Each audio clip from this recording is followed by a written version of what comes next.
Bentornati e bentrovati a Storie. Stiamo raccontando in queste puntate un genere letterario apparentemente minore, quello delle favole.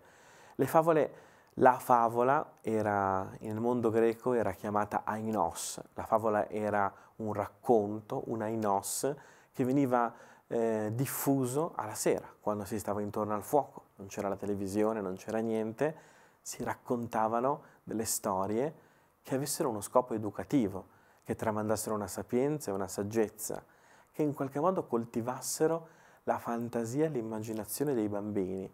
Spesso e volentieri noi oggi, e qua apro una parentesi per me importante, abbiamo delegato il coltivare la fantasia dei nostri figli e dei più piccoli agli altri.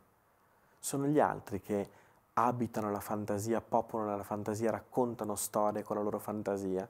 Ecco, nel mondo greco, nel mondo mediterraneo, c'è sempre stata l'idea che siano gli adulti che debbano raccontare ai bambini quelle storie, quelle favole che più di altre veicolano i messaggi importanti della vita. Perché nelle storie che si raccontano da bambini noi abbiamo la popolazione, il popolamento, la popolosità di una fantasia, di una mente, di un immaginario che il bambino si porterà dietro per tutta la vita.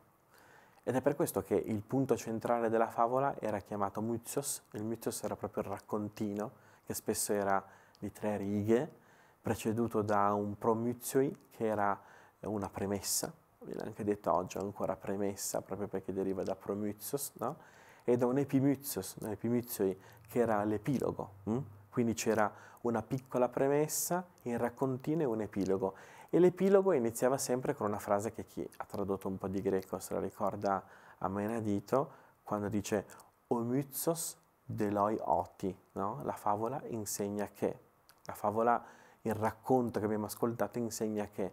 L'insegnamento è molto esplicito, non è implicito come tante volte succede oggi, che si raccontano delle storie e c'è implicitamente un significato. No, all'epoca il significato, la caratteristica della favola era proprio quella di avere una struttura per cui il significato era chiaramente detto. Il motivo per cui ti racconto questa storia è questo, questa favola insegna questo. Più di 500 favole raccontano l'immaginario del mondo greco e sono quelle che sono giunte fino a noi, chissà quante non sono giunte, perché a un certo punto sono state messe per iscritto, alcune sono state sacrificate, alcune sono state raccontate 2 volte in maniera diversa, altre sono andate perdute. Queste 500 favole sono una parte del patrimonio dell'immaginazione di quello che i greci desideravano per i loro figli. Ne parliamo, ne raccontiamo in queste puntate, sempre qui, sempre a Storie.